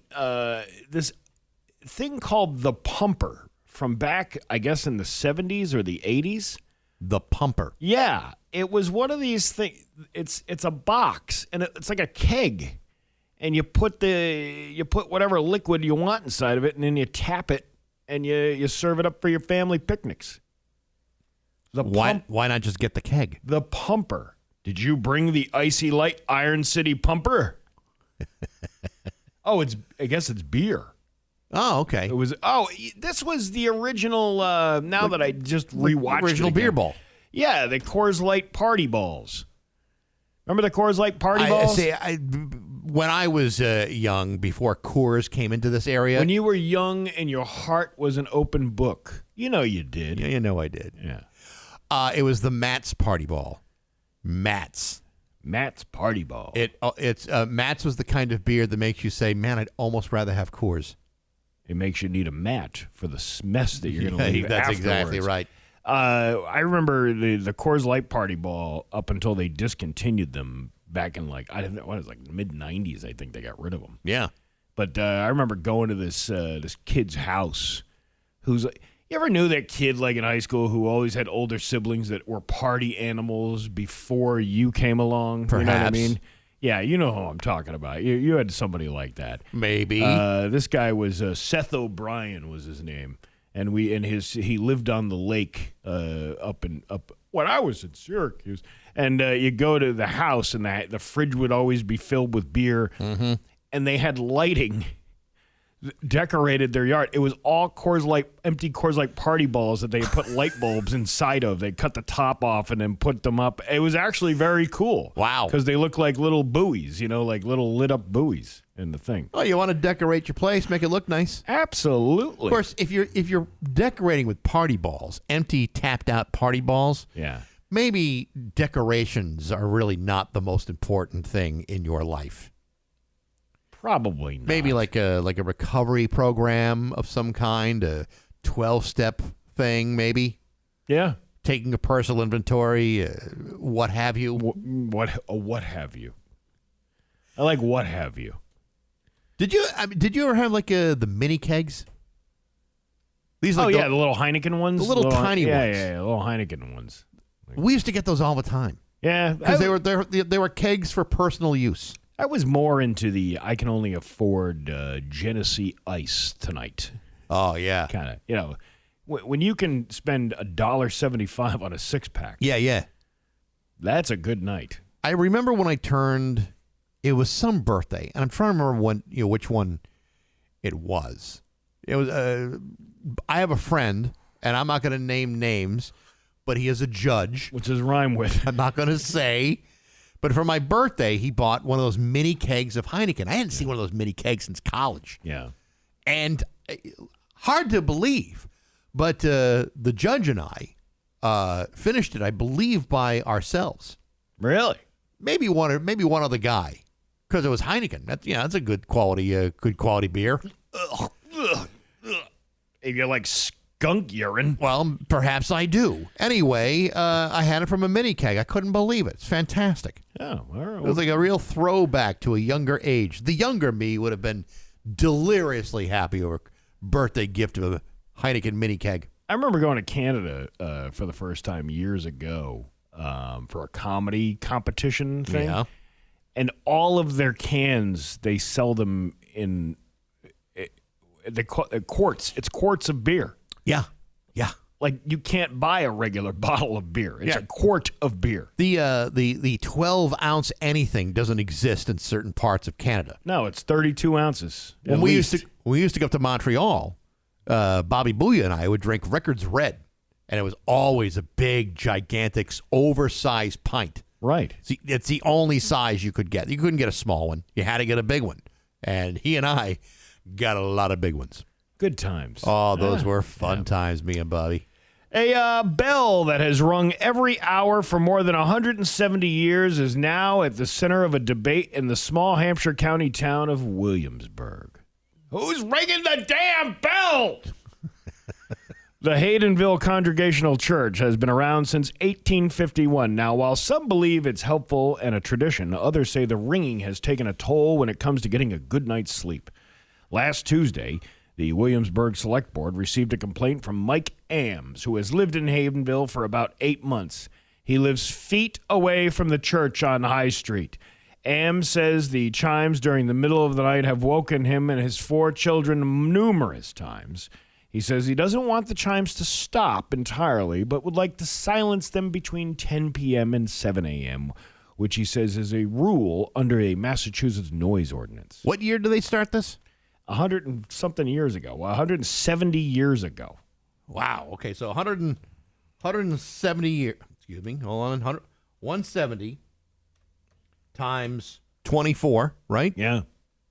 44,554 times. That's a lot of times ringing that bell. And now you want it to stop? Yeah, right. I mean, if you're used to it, if you're living by that church and you don't hear the bell, that's going to wake you up. Yes, exactly. He says he doesn't want the chimes to stop entirely. We want to silence it between 10 p.m. and 7 a.m. I don't see why you need the ring at midnight, 1 a.m., 2 a.m., 3 a.m. Hopefully it can be muted. How do you mute a bell? Well, not everyone feels the same way he does. Bernie Bashand lives just a few houses away on Pine Street and has heard those bells for nearly 90 years. He and town employees say a complaint like this comes along every 10 to 15 years, and for many residents, the bell is more than a tradition. Yeah, we get these complainers every once in a while, but then we take them out back and we beat them with a whip and we tell them to get back in your house and enjoy the damn bell. Every now and then some hot shot moves into the neighborhood, thinks he's got a better way. Am says he does not want to be seen as a bad guy. Well, too late. I was going to say, it's a little too late. Hey, I don't want to be the guy that ruins this 170-year tradition, but... On the other hand, if you're moving into a neighborhood in which the bells are ringing every hour, then maybe you shouldn't have moved into the neighborhood. Move to someplace quieter, say like the south end of Springfield or certain parts of Holyoke. Yeah, how do you not know that this doesn't happens when you move into someplace? You clearly... that would be the first thing I would be asking. How many times does that bell go off? And then somebody says, well, it goes off every hour, 24 hours a day. See, to me, that might be a reason not to buy the place. But you got to be able to find out that information. Asking the realtor might be helpful, or neighbors. Kind of like living next to train tracks. How often does a train come by? 4 times a day. Williamsburg Select Board member Bill Sayre says the issue is under review and the board is researching the cost of a timed silencer retrofit. That's going to be very expensive. Yeah, just deal with it. Get some earplugs. How's he going to hear his alarm? It's my internal clock. Your internal clock. Well, how come you were late this morning? I must have hit the snooze. Hit the snooze on the church. You're at Pioneer Valley forecast today. It's going to be a mix of sun and clouds with a high of 88. Tomorrow, sunny with a high of 83. It's 71 right now in downtown Springfield. I'm Steve Nagle, and that's the news on Rock 102. Aw, yeah. To Springfield's Classic Rock, 752, and Blue Oyster Cult with Bax and Nagle and Rock 102. It is going to be a mix of sun and clouds today with a high of 88. It is 72 in downtown Springfield. Sunday night at 9 o'clock here at Rock 102 is Baxy's Musical Fun Bag, brought to you by Raspberries Records. If you're going to buy vinyl, the place to go is Raspberries. 2 locations, East Longmeadow and in Ludlow. I'll be playing songs from R.E.M., Talking Heads, Blondie, Nick Cave and the Bad Seeds, The Specials, and much, much more. Again, Sunday nights, 9 o'clock. It's Rock 102's loudest hour on Rock 102 Springfield's Classic Rock. You know, I didn't notice this, I think because we were on vacation last week when this video was sent to us. And I don't really pay that much attention to the news when I'm, not here working.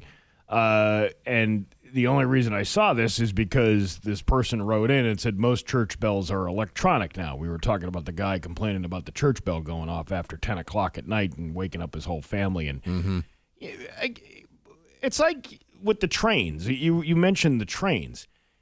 You get used to it after a while. Like, I hear the train every day when I get up. At 3:30 in the morning, you can hear the train a mile and a half away blowing the horn through town. It's just part of the scenery. It's just one of those things. And it's actually louder at my house than it is almost closer to it because of the echo off the valley. When I was a kid, I could hear the races, the Seekonk Motor Speedway. So when I moved to Forest Park and I could hear the Speedway at Riverside, it was like a homecoming. Yeah, it was very comfortable. It's like, I love the sound of a Speedway from miles away. Part of the scenery, man. Just get used to it.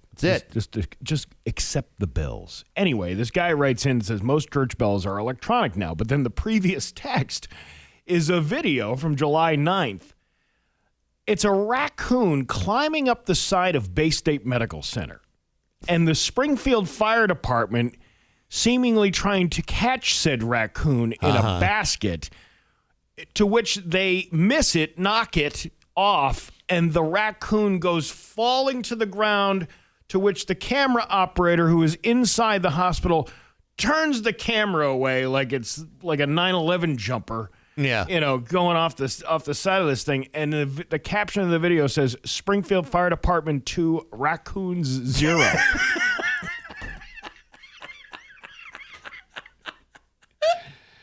But apparently, the raccoon limped off, was then captured, sent to a rehab, and then euthanized. Yeah. Well, you want to make him healthy so he can die. Hey, listen, we got to get you prepared and healthy so we can put you down. Yes. So we want to make you whole again so that you can take the trip to the Raccoon Rainbow Bridge. I'll see you at the Rainbow Bridge, buddy. That's hilarious.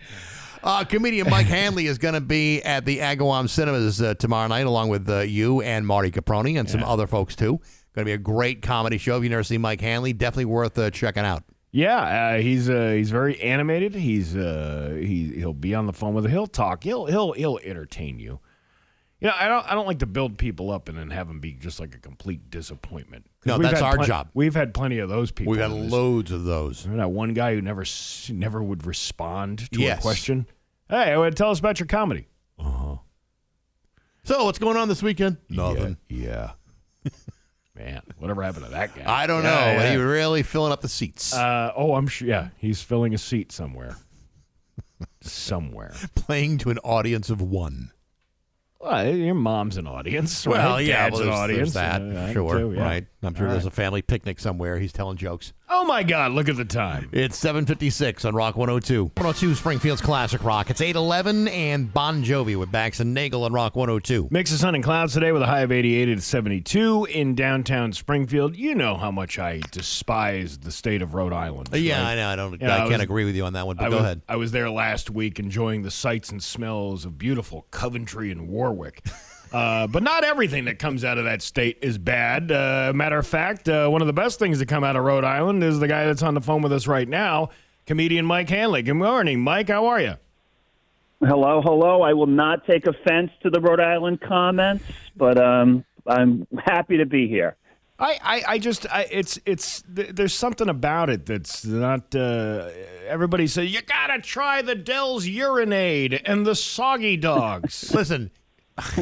Those are statewide classics. Yeah. Like, you have no idea. Anyway. But anyway, Mike. If you're from Rhode Island, you need to know if you got a Dell's lemonade and they give you a straw, you take the straw and you throw it away. Of you course. cannot use a straw on a Dell's because otherwise people look at you and you're like, you're a bozo. You know what, Mike? A couple of years ago, we went to the Big E. And, I grew up in Rehoboth, so I'm like 10 minutes out of Providence, which every town in Rehoboth is 10 minutes out of Providence. And we took him to the Rhode Island building. Me, Marty, and Steve go. And I'm saying, like, Rhode Island has the best food of the entire thing. And so I'm getting Dell's lemonade, getting a Soggy Dog. I would have had like a stuffed quahog, too, if I had the cash to afford it. And everything he had something terrible to say about it. Like, he just wanted to be contrary and needle me like a bastard. Like, what are you doing? This is my culture. These are my people.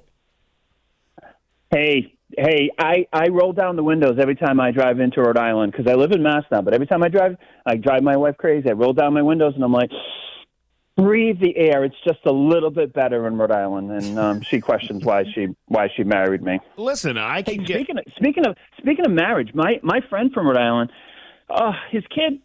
I haven't even told Steve the story. His kid gets married. Right? This is so stupid. Actually, even before I tell that story. I got a wedding invite last week. And I'm not making this up. I got a wedding invite, and in the wedding invite, it has a QR code. Take a guess what the QR code's for. The RSVP? Nope. It is the appropriate way to dress. Pictures of how to dress for the wedding. Like examples? I have an idea. Yeah, I have an idea. Let's not go. If you're going to tell me, you're going to show me pictures. Now, hopefully I wasn't just the only one that got the QR code. Hopefully it's not like a signal to me. But is that pushy and insane? But anyways, that's a side story that just happened. But the story I wanted to tell you. So my friend from Rhode Island, kid getting married, right? Yeah. And I just have one goal in life, never to go to another wedding, period, right? I don't want to have any friends because they have kids, and now I have to go another whole set of weddings. But anyways, he gets invited. I get invited to the wedding, me and my wife. The wedding's in Philadelphia, of course. Of course it's in Philadelphia. Get the wedding invite, black tie optional, okay? So I look at my wife, I go, optional. That means I can just wear whatever I want. She's like, it is not optional. You have to you don't have to get a tux, but you have to get a black suit. So immediately I call my other friend, and I go, dude, are you wearing a black suit? He's like, I don't have one, but my wife said I got to buy one. I'm like, oh. So I go out, I buy the black suit. The morning we're going to go, it's like 6 hours from where I live to Philadelphia, right? The Friday night, the wedding's on Saturday. I get in the car. I'm sorry. Before I get in the car, I show my wife all my ties. I'm like, which tie do you think with this new black suit? She picks the blue one. I get in the car. We drive for 5 hours and 40 minutes. At 5 hours and 40 minutes, I'm like 20 minutes away from the hotel in Philadelphia. I forgot the suit. Well, Walmarts are open, in that right? moment, I swear, I don't know what I was more scared of, figuring out how to get another suit or telling my wife that I forgot the suit. Which one is going to be worse? Yeah, so what did you do? I chose the wrong path. I said to my wife, I was like, hey, I got something to tell you. Please don't get upset. And what was weird, I looked in the back of the car, like thinking magically the suit was going to be there. I knew it wasn't there. Right? So I look at her and I'm like, I forgot the suit. She's like, tell me you're joking. I go, I joke about a lot of things. I'm not joking about this. And I'm looking at it's like 6:30 at night. I'm like, oh my God. And I'm exhausted, right? She's like, well, we're going to have to pull off and get you another suit. I'm like, oh my God, I got to buy another suit.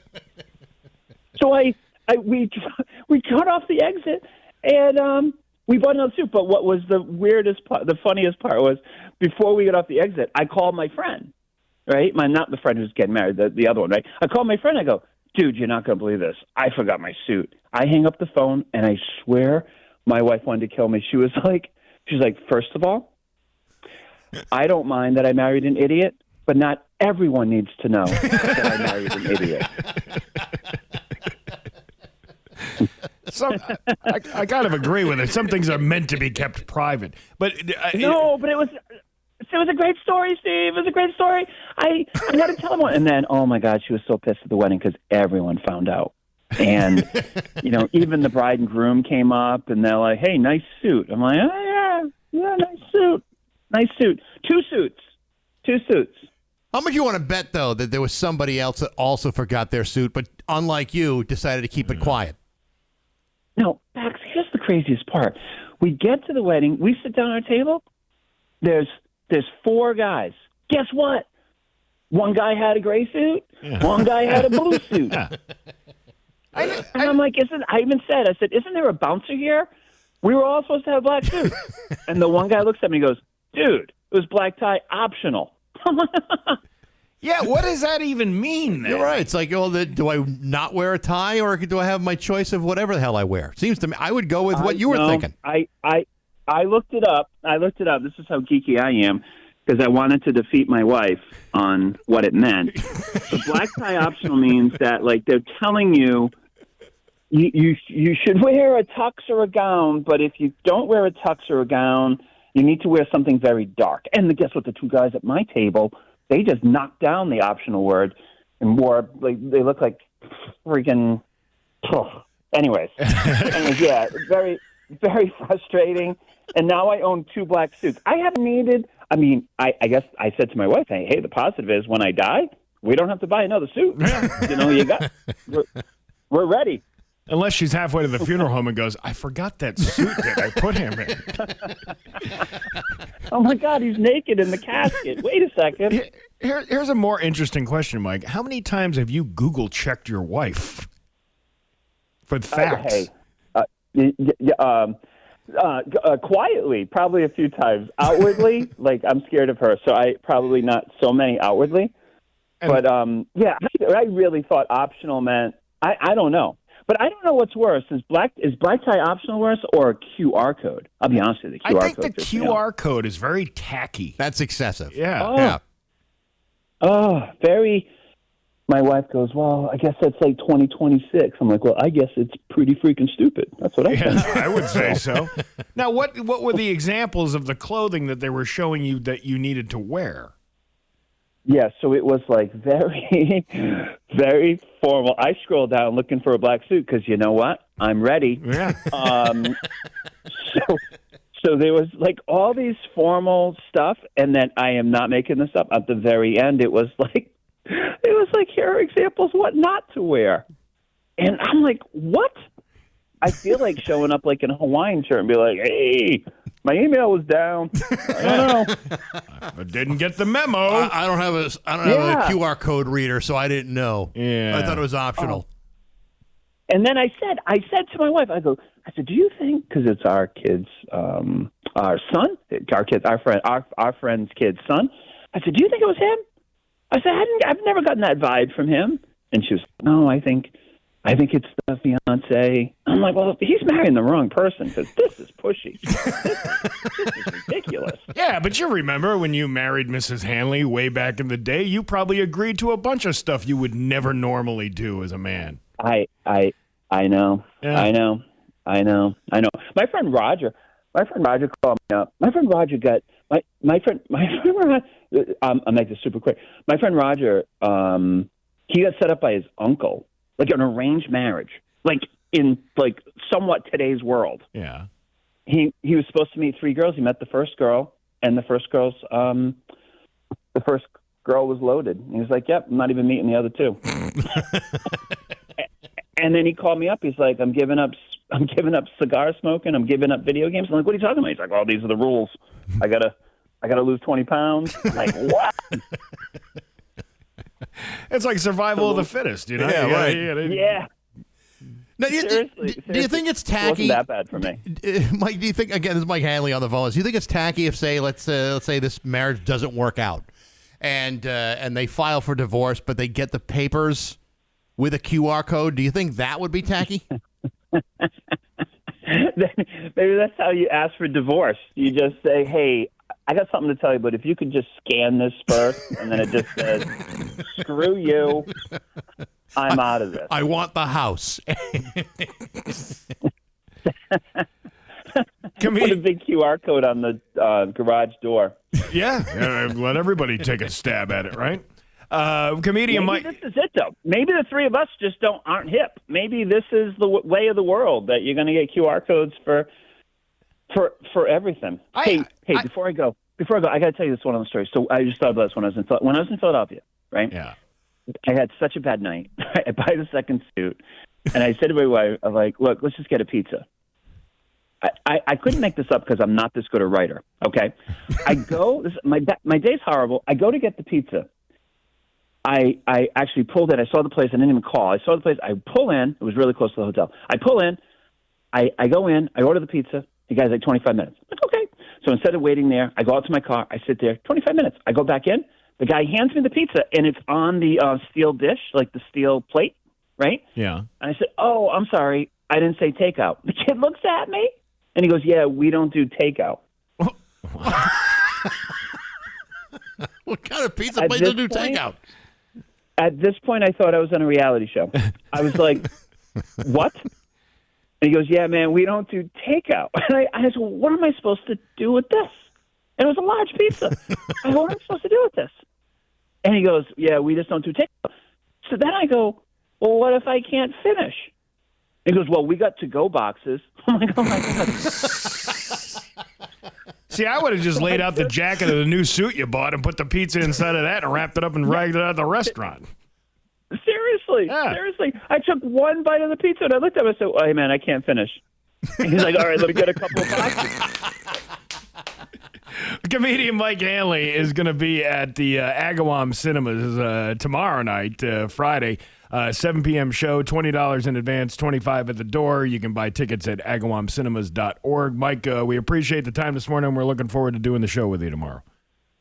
Awesome. Always a pleasure, and look forward to the show. Take care. Appreciate it, Mike. Mike Hanley, it's 8:24 with Bax and Nagle on Rock 102.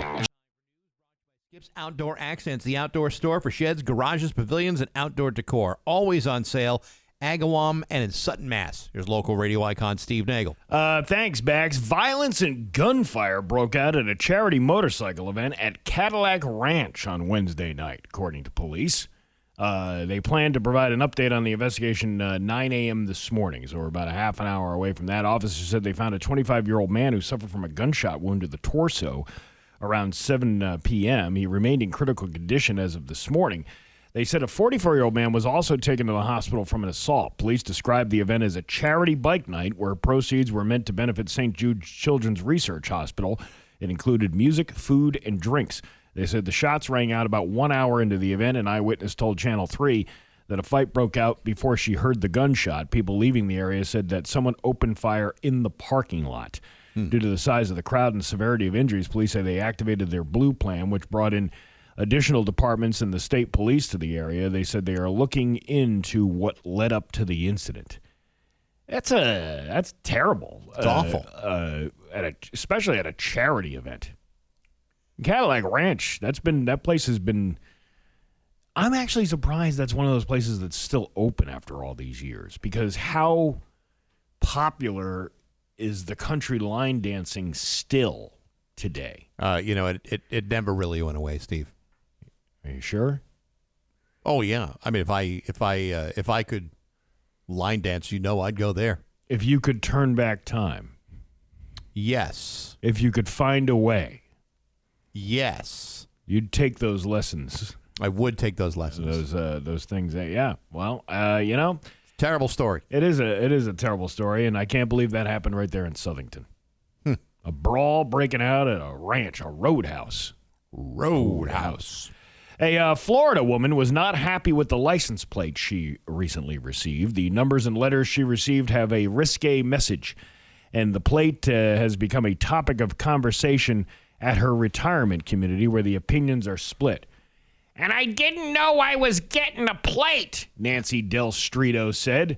When Strito went to collect her mail, she got quite the surprise. She found a new license plate with her vehicle registration renewal. And I look at it and I said, I don't think so. The plate reads SQZ-A55. But from a distance, those 55s can be read as SS. I don't think a woman that lives in a senior community that's going to be 77 years old next month will be driving around with that plate has to say. I actually have the audio for this. You do? Go ahead for it. Yeah. Here we go. I looked at it and I said, I don't think so. I don't think a woman that lives in a senior community that's going to be 77 years old next month will be driving around with what this plate has to say. I'm kind of resigning to it. I figured maybe it was just destined to be on my car. I can handle it if I get a few honks here and there. Actually, being over 70, I might like a few honks. Well, all right. So she's turned her opinion around. Are you happy? You're not happy? Yeah. Do you want the squeeze ass or do you not want the squeeze ass? Well, 77, you may not get the ass squeezes that you may have gotten in your 20s or 30s. Yeah, but then didn't she just contradict herself and say, well, but on the other hand? Well, it's like maybe she's kind of formulating in her head, like, all right, it sounds like. Listen, I don't mind having my ass squeezed, like it's like Mr. Whipple squeezing squeezably soft Charmin, but I don't want to advertise because then everyone's gonna want to do it. And listen, at my age, you better be careful what you ask for. If Mr. Whipple had been alive today, he would have been canceled long ago for squeezing something he shouldn't have. Every single day. Yeah. And by the way, I've never squeezed an unused roll of toilet paper in my life. Really? Yeah. Well, I mean, I've never went to Costco, grabbed the squeezably soft Charmin, that big $38 bundle of Charmin, and just give it a good hug. I don't do a lot of hugging in a Costco. From what I remember, if history proves me right, Mr. Whipple was caught on audio on Access Hollywood with Billy Bush in a trailer going, you can grab these things. You can squeeze them. You can squeeze them right by the... but that's just locker room talk, Steve. Oh, yeah. Is that what it is? Yeah, just locker room talk. I've never been in a locker room where somebody said they wanted to squeeze a big fat roll of Charmin. That Mr. Whipple, he was something else. You're absolutely right. Florida license plates have been made at a state prison in North Florida for almost a century. They are then funneled through county agencies. Strito's plate was mailed from the Broward County Property Tax Collector's Office. WFOR went there to try to help get Strito answers. While no one wanted to speak on camera, office officials said anyone who is unhappy with a plate can return it with another one and get another one for free. No big deal. I'm kind of resigning it. I'm kind of resigning to it, and I figured maybe it was just destined to be on my car. What is it, lady? Are you complaining about it, or do you really want just everybody to know that you have the squeeze ass plate? A lot of people, Steve, have these little things that they enjoy, kinks, if you will. We talked about this yesterday. The guy was being led on all fours past Red Rose on a leash. Maybe she likes the idea of people grab assing. She just wants to keep it discreet. She's not being discreet by going to the news station telling everybody, I don't want anybody to know that this is my car, but this is my squeeze ass plate. Can I get a honk? Having said that, you may squeeze my ass at any time. And what is it with the personalized? This isn't a personalized license plate. This just happened to be the numbers that she was assigned. Yeah.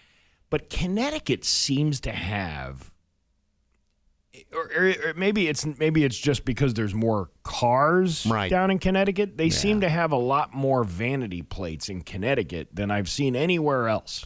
Listen, I won't even put a Rock 102 bumper sticker on my car because I don't really like drawing attention to myself while I drive or when my car is parked. Yeah. So, you know what? I would not get a vanity plate under any circumstances. Listen, that's me. I had this conversation with my kid who is now going to be driving soon and has a car. Yeah. And was like, I'm going to put stickers all over it. And I said, do not put any stickers on the car. You don't want to do something. Let's say you accidentally cut somebody off in traffic. Hey, you're a new driver. You're going to be driving around.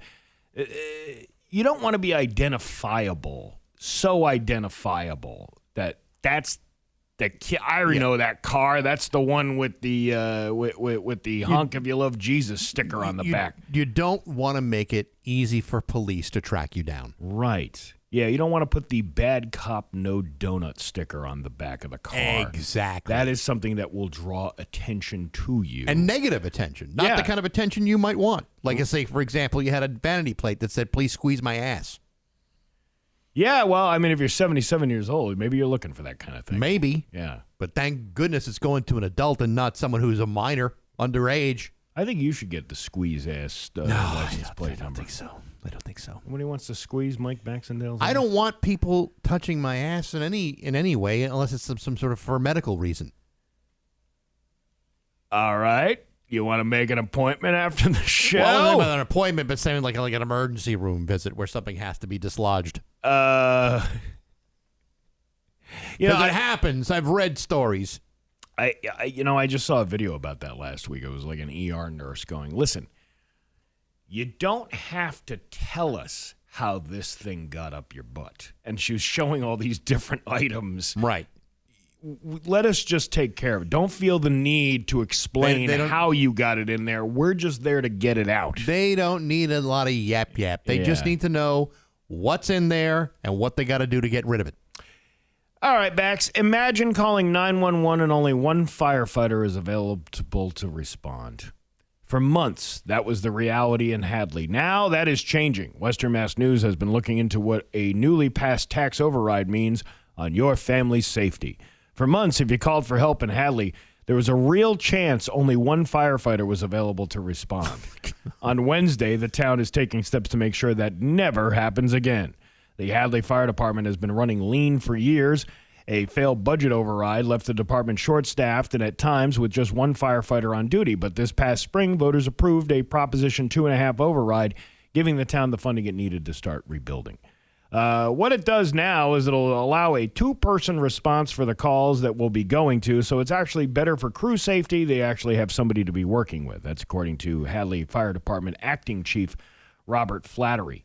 Flattery will get you nowhere, Steve. You know what? We missed, and I'm so sorry that we missed this. The chief just retired from there. Right.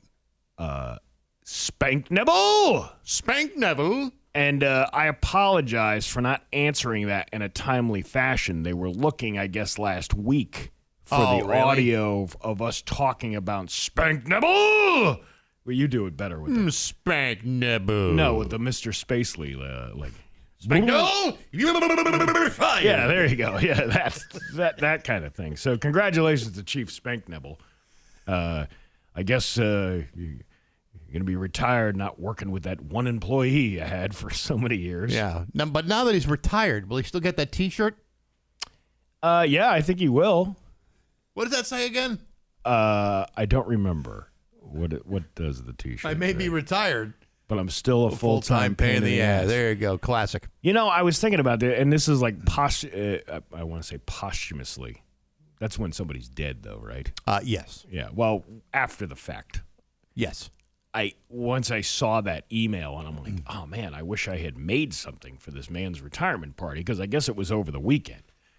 And I would have been like, everybody's excited about this guy retiring. But he's now got to spend time with his wife. Yeah. All the and his time. family. All the time. he's going to be missing those days where he's not with the boys eating chili. Yeah. You Well, know? yeah, listen, sometimes maybe he's at the point where it's like a mandatory retirement. He's reached a certain age. He's got to go. Could very well be. Your Pioneer Valley forecast today going to be sunny with a high of 88. Tomorrow, a mix of sun and clouds with a high of 83. It's 75 right now in downtown Springfield. I'm Steve Nagle, and that's the news on Rock 102. Oh, yeah.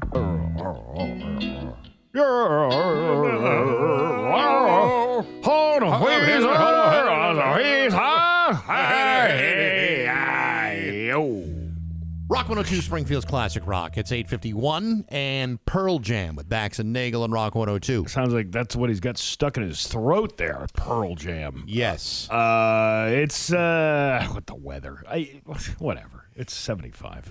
Now's the time when I would like to shamelessly self-promote all the many things I'm involved in, if you don't mind. Go for it. Okay, very good. This week on Baxi's Musical Podcast, very, very happy about the way this interview came out with Paul Rappaport. He's the former vice president of rock promotion at Columbia Records. You ever want to find out how the record companies used to behave and how they used to behave with radio and how they both used to behave together? His book, Gliders Over Hollywood, is maybe the best example of anything written about radio and music ever. And Paul's career with Columbia, he worked with Pink Floyd, Rolling Stones, Paul McCartney, Bob Dylan, Journey, Alice in Chains, Judas Priest. The book is amazing. It's a great interview. Next week, my guest is Scott Fairs. He is the lead singer of the band Hollywood Stars. This is a band that was put together in 1973 as kind of an answer to the New York Dolls. They tried to put together a debut album back in the early 70s. It got shelved for any number of reasons, but 2 songs on those records wound up becoming fairly decent songs for Kiss and also Alice Cooper. And the story behind these guys is amazing. They're back together. In fact, they're going to be at the Square Root in Boston on July 30th for their very first East Coast appearance ever. And their new album, Hey LA, comes out tomorrow. So it's a great interview. Check that out starting on Monday on Apple Podcasts, Spotify, YouTube, and on the Rock 102 app. All brought to you by Metro Chrysler, Dodge, Jeep, and Ram at Chicopee, and Rock 102 Springfield's Classic Rock. That sounds pretty damn good. Actually, it's really good. And I got a couple coming up in the next few weeks that are absolutely freaking amazing. I got my SoundCloud as like on a shuffle thing, and I was listening to one you did yesterday that was really good. Well, they're all good back. Thank you, Steve. I don't take Haley. Haley and the Crushers. Yes, Haley and the Crushers. She's cool. That was a great interview. Yeah. So go back and look. I mean, if you can go back and listen to all those ones. They're on all the places you can find a podcast. I may be getting her back because they've got a brand new record coming out later this year. Yeah, that was a pretty interesting interview.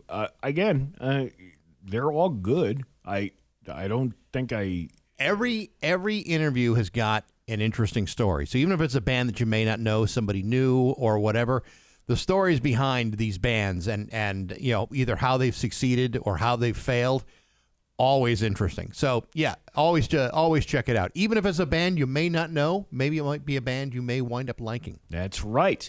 I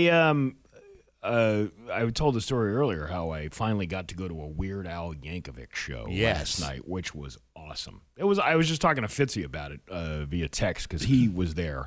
I had no idea he was there. Yeah. This was a complete last minute thing for me. You guys don't sync up your calendars? I'm surprised. Well, I don't know. I just didn't. It was a last minute thing that I got tickets, so I didn't even pay attention to anybody else that would be going to it.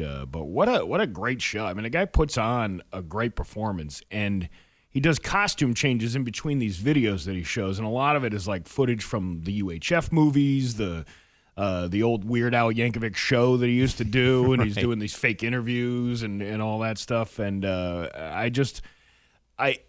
I find it, we had talked to him many times before over the years. Actually, I did an interview with him by myself. You two guys were on vacation. You and John were on vacation. Right. And it was like 2008. I had no real interview experience. The only interview I had done before that was Michael Bolton. And that didn't go real great. That didn't go great because I knew nothing about him. Right. And here's a guy I knew everything about, as far as, the entertainment aspect of his career. And I fumbled through that interview, and I kind of wonder if he remembers that.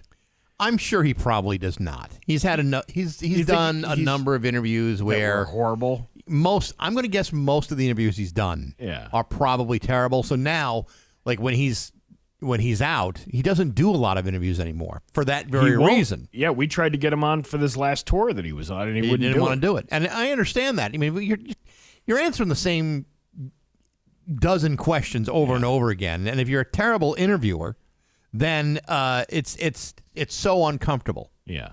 Thankfully, you've gotten a lot better. I'm terrific. And but either way, you had the chance. Now, two times. I had the chance, and I finally got to do it. He's 66 years old, and the guy's dancing around on stage like he's 36 years old. Like, that's how much energy this guy is bringing to the table.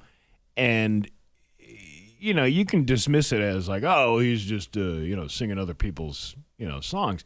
You really look at the lyrical structure of those parodies that he does. He's a very intelligent guy. It's not just, when we do the Steve Miller Rockin' Me, and I say, stick your blank in me, baby. I don't know what you're talking about. Like I make up, little words. Another one bites the nuts. Yeah, I don't know that one. But he does the entire song structure for the whole thing, and does it so well. Oh yeah, that he has really made a good career out of it. He also said that Puddle's Pity Party was the opener. I thought that was really great. I mean, I remember the first time I saw a video of him, and I'm thinking, get a little of this clown, and then you hear him sing, and you're like, holy smokes, this guy's got pipes. And I don't know. I got to find out more about this. I didn't really have much time to do research by the time I got home at midnight. But he has this obsession with Kevin Costner. Uh-huh. All of these clips behind him in every song that he did had clips of Kevin Costner behind him. I don't know what that was all about. Can you blame him? I mean, it was funny the way he did it, but it was, and he would take people out of the audience. And sometimes, these people have to be plants in the audience. Oh, of course they are. That he brings up on stage. Because he was like, he mouth kissed the one guy. I'm like, that has to be a plant. There's no way in hell somebody would not file a lawsuit against somebody about being attacked by the performer on stage. I don't know. Do you want to bring that to court? I've just been assaulted by a clown who's 6 foot 8 inches tall in front of 20,000 people. Yeah, the only song I was really upset that Weird Al didn't do, because Weird Al walked around in the crowd below, and he's singing like a song for the ladies, and he's wiping his sweat on his scarf and then rubbing it on people's faces. As he's leaving the scarves on people. But there's one song that he does. It's called Good Enough for Now. And the lyrics go, you're sort of everything I've ever wanted. Well, not really, but you're good enough for now. It's like a country song. I was kind of upset that he didn't sing it, but good show overall. It's 8:59 with Bax and Nagle on Rock 102. Call or text